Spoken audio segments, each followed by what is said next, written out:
అదే RTV app వార్తల్ని క్షణాల్లో చదివే అవకాశం ఉంటుంది. ఒక న్యూస్ పేపర్, ఒక టెలివిజన్ ఛానల్ మీ చేతుల్లో ఎప్పుడూ ఉంటాయి. టీడీపీ జాతీయ కార్యదర్శి నారా లోకేష్ శంఖారావం సభలు సక్సెస్ కావడంతో శ్రీకాకుళం జిల్లాలో మాజీ ముఖ్యమంత్రి చంద్రబాబు నాయుడు పర్యటన రా కదలిరా కార్యక్రమానికి శ్రీకారం చుట్టారు. 26వ తేదీన ఈ కార్యక్రమం నిర్వహణకు జిల్లా యంత్రాంగం అంతా కూడాను టీడీపీ శ్రేణులందరూ కూడా ఏర్పాట్లు చేశారు. ప్రస్తుతం మనం ఏర్పాట్లు జరుగుతున్న సభాస్థలం దగ్గర ఉన్నాం. చూస్తే భూమి పూజ కూడా చేయడం జరిగింది. ఈ రా కదిలిరా కార్యక్రమంతో ఏదైతే చంద్రబాబు నాయుడు ఈ స్కిల్ డెవలప్మెంట్ స్కామ్లో అరెస్ట్ అయిన తర్వాత తొలిసారి శ్రీకాకుళం జిల్లా విచ్చేస్తున్న నేపథ్యంలో ఆయన అభిమానులు మాత్రం పెద్ద మొత్తంలో విచ్చేసే అవకాశాలు ఉన్నాయి. ఆ విధంగానే ఈరోజు ఏర్పాట్లు కూడా చేస్తున్న పరిస్థితి మాత్రం మనకు కనిపిస్తుంది. ఈ విషయంపై మనతో మాట్లాడడానికి టీడీపీ జిల్లా పార్టీ అధ్యక్షులు కోన రవికుమార్ ఉన్నారు.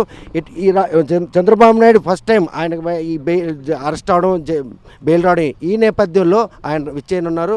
శ్రీకాకుళం జిల్లాతో పాటు ఇతర జిల్లాల నుండి కూడా వచ్చే పరిస్థితి ఉంది. ఎటువంటి ఏర్పాట్లు?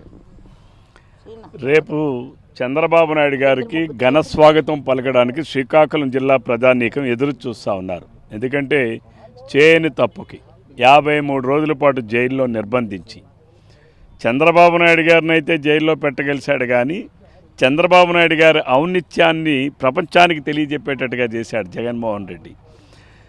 ఈరోజు రా కదలిరా అనేటటువంటి పిలుపుతో ఆనాడు 1982లో ఎన్టీ రామారావు గారు వ్యవస్థాపక అధ్యక్షులు, తెలుగుదేశం పార్టీ వ్యవస్థాపక అధ్యక్షులు ఆ రోజు ప్రజలకు ఒక పిలుపు ఇచ్చారు. ఈ రాష్ట్రం కోసం, తెలుగువాడి ఆత్మగౌరవం కాపాడుకోవడం కోసం ప్రజలకి రా కదలిరాను పిలిపిస్తే ఈరోజు చంద్రబాబు నాయుడు గారు ఈ రాష్ట్రంలో ప్రజాస్వామ్య పునర్నిర్మాణం కోసం, ఈ రాష్ట్రంలో ప్రజాస్వామ్య పునరుద్ధరణ కోసం, ఒక రాక్షసుడి పాలన అంతమొందించడానికి ఈ రాష్ట్ర ప్రజానీకానికి రా కదలిరా అని చెప్పి ఒక చైతన్యంతో కూడినటువంటి కార్యక్రమాన్ని, ఒక పిలుపుని అందిస్తూ ఉన్నారు. ఆ పిలుపులో భాగంగానే ఆయన శ్రీకాకుళం రేపు 26వ తారీఖు నాడు మధ్యాహ్నం 2 గంటలకి ఇక్కడ రాబోతూ ఉన్నారు. 3 గంటల పాటు ఈ సభా ప్రాంగణం అంతా కూడా సభ జరుగుతూ ఉంది. 1,00,000 మందితో సభని నిర్వహించాలని చెప్పి నిర్ణయించాం. పెద్ద ఎత్తున తెలుగుదేశం పార్టీ శ్రేణులే కాదు, ఈరోజు వైసీపీలో ఉన్నటువంటి శ్రేణులు కూడా ఆ పార్టీని వీడి తెలుగుదేశం పార్టీలో చేరాలని తహతహలాడుతూ ఉన్నారు. ప్రజలు కూడా చంద్రబాబు నాయుడు గారు ఎప్పుడు వస్తారా, ఎప్పుడు చూస్తామా, ఆయన మాటలు ఎప్పుడు వింటామా, ఈ రాష్ట్రంలో ఈ రాష్ట్రానికి పట్టినటువంటి శని ఏదైతే జగన్ రూపంలో ఉందో ఆ శని ఎప్పుడు పోతుందా అని చెప్పి ఎదురు చూస్తున్నటువంటి ప్రజానీకానికి చంద్రబాబు నాయుడు గారు రేపు రాక ఇదొక పెద్ద ఊరట. 14 ఏళ్ళ ముఖ్యమంత్రిగా ఉన్న చంద్రబాబు నాయుడుకి ఎప్పుడు కూడాను ప్రత్యేక హెలికాప్టర్లు పెట్టుకునే పరిస్థితి లేదు. రాష్ట్ర ప్రభుత్వం ఇప్పుడు ముఖ్యమంత్రి మాత్రం 2 హెలికాప్టర్లు శాంతి భద్రతల దృష్ట్యా ఎన్నికలు వస్తున్నాయి, ప్రచారానికి అవసరం పోలీసులు చెప్తున్నారు. అదేవిధంగా ప్రతిపక్షంతో పాటు వామపక్షాలతో తన ప్రాణానికి హాని పోలీసులు చెప్పిన మాటను ఏ విధంగా ఈ రాష్ట్రంలో చంటి పిల్లాడిని అడిగిన జగన్మోహన్ రెడ్డి వలన ఈ రాష్ట్రంలో ప్రజానీకానికి ప్రాణహాని ఉంది, జగన్మోహన్ రెడ్డి గారి వలన చంద్రబాబు నాయుడు గారికి ప్రాణహాని ఉంది, జగన్మోహన్ రెడ్డి గారి వలన మా యువనాయకుడు లోకేష్ బాబు గారికి ప్రాణహాని ఉంది, జగన్మోహన్ రెడ్డి గారి వలన ఎవరైతే జనసేనాని అధ్యక్షుడు ఉన్నారో పవన్ కళ్యాణ్ గారికి ప్రాణహాని ఉంది. అంతెందుకండి, జగన్మోహన్ రెడ్డి గారి వలన తన చెల్లికే ప్రాణహాని ఉంది, తన తల్లికి ప్రాణహాని ఉంది. ఈరోజు చెల్లి కూడా ఏముంటుంది, నిన్న కన్నీరు మున్నీరు పెట్టుకుని ఏడుస్తూ ఉంది. ఆడపిల్లనని కూడా చూడకుండా, దయాదాక్షిణ్యం లేకుండా ఒక కర్కోటకుడు, ఒక రాక్షసుడు ఈ ముఖ్యమంత్రిగా ఉన్నాడని చెప్పి చెల్లె మాట్లాడుతున్న తర్వాత ప్రాణం ఎవరికి ఈరోజు రక్షణ కావాలి? తన చెల్లికి కావాలి, తన తల్లికి కావాలి. ఇంకొక చెల్లి వెళ్ళి కడప జిల్లా ఎస్పీ గారి దగ్గరికి వెళ్ళి నాకు ప్రాణరక్షణ కల్పించండి అని చెప్పి బావమరిది ఇచ్చి ఇంకో చెల్లి వెళ్ళి అక్కడ అడిగే పరిస్థితులు ఉన్నాయి.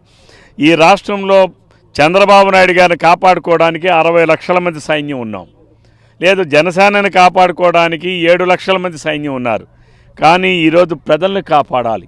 ఈరోజు చంద్రబాబు నాయుడు గారు, లోకేష్ బాబు గారు, పవన్ కళ్యాణ్ గారు ఆలోచన ఈరోజు కూటమి ద్వారా ఇద్దరం ఒకే మాట ద్వారా ప్రజల దగ్గరికి ఎందుకు వెళ్తున్నామనంటే ప్రజలకు రక్షణ కావాలని, మేము ఏమైనా పర్వాలేదు ఈ రాష్ట్రానికి రక్షణగా ఉండాలని, ప్రజలకు రక్షణగా ఉండాలని ఈరోజు ఇరువురు భావించి ప్రజల ముందుకు వెళ్తున్నాం.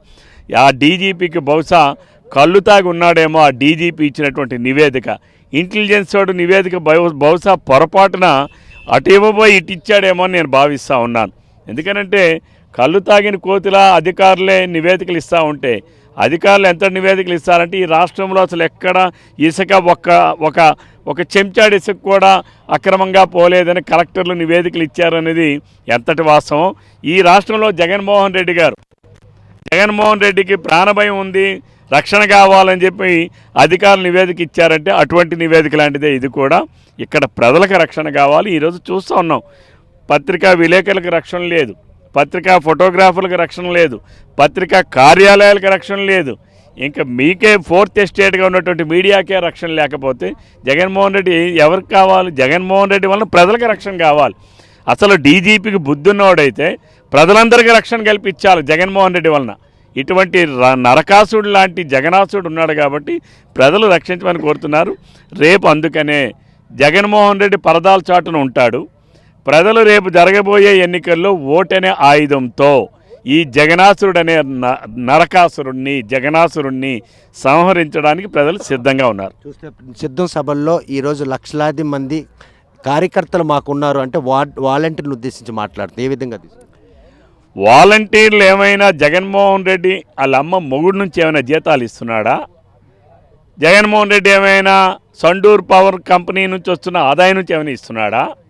లేదు జగన్మోహన్ రెడ్డి ఏమైనా భారతీయ సిమెంట్స్ నుంచి వచ్చే ఆదాయం నుంచి ఏమైనా ఇస్తున్నాడా? లేదు జగన్మోహన్ రెడ్డి ఏమైనా సాక్షి ఛానల్, సాక్షి పత్రిక ద్వారా వచ్చే ఆదాయం నుంచి ఏమైనా వాలంటీర్లకు జీతాలు ఇస్తున్నాడా? వాలంటీర్లకి జీతాలు ఇస్తుంది ప్రజల డబ్బు అది. వాళ్ళు ప్రభుత్వానికి పనిచేయాలి తప్ప వైసీపీ పార్టీకో వైసీపీ నాయకులకో కాదు. మేము అందుకే వాలంటీర్ సోదరులకు ఒకటే విజ్ఞప్తి చేస్తున్నాం. తెలుగుదేశం జనసేన ప్రభుత్వం రేపు వాలంటీర్ వ్యవస్థను కొనసాగిస్తాం, ఇదే వ్యక్తుల్ని కొనసాగిస్తాం. కానీ ఎవరైనా సరే ఏ సోదరుడు కానీ ఏ సోదరి కానీ వాలంటీర్లుగా ఉంటూ వైసీపీ పార్టీ కండువా వేసుకున్నా, వైసీపీ పార్టీ జెండా పట్టుకున్నా, వైసీపీ పార్టీకి అనుకూలంగా పనిచేసిన తక్షణమే ఎట్టి పరిస్థితుల్లో కూడా వాళ్ళ విధుల నుంచి తొలగిస్తాం.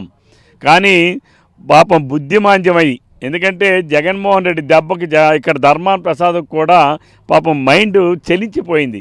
ఆయన మైండ్ ఎక్కడో ఉంది.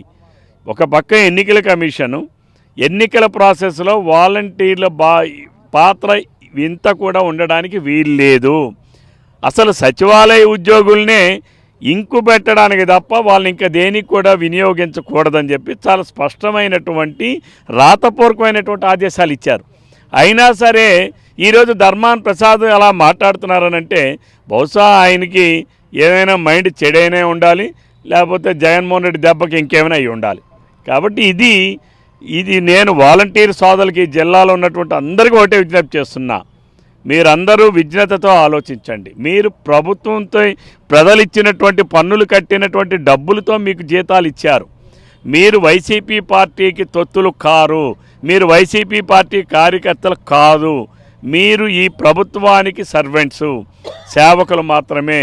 ఈ మాట జగన్మోహన్ రెడ్డి చెప్పాడు. ప్రభుత్వానికి కాకుండా ప్రజలకు సేవ చేసే ఉద్దేశం ఎవరికైనా ఉంటే స్వచ్ఛందంగా వచ్చి చేయాలనే ఉద్దేశంతోనే వాలంటీర్ వ్యవస్థను ప్రవేశపెట్టారు. ప్రభుత్వానికి చేయకుండా ప్రజలకు చేయాలనే ఉద్దేశం. అంటే ప్రజలకి సేవ చేస్తున్నా సరే ప్రభుత్వం వారికి హానరోరియం ఇస్తుంది.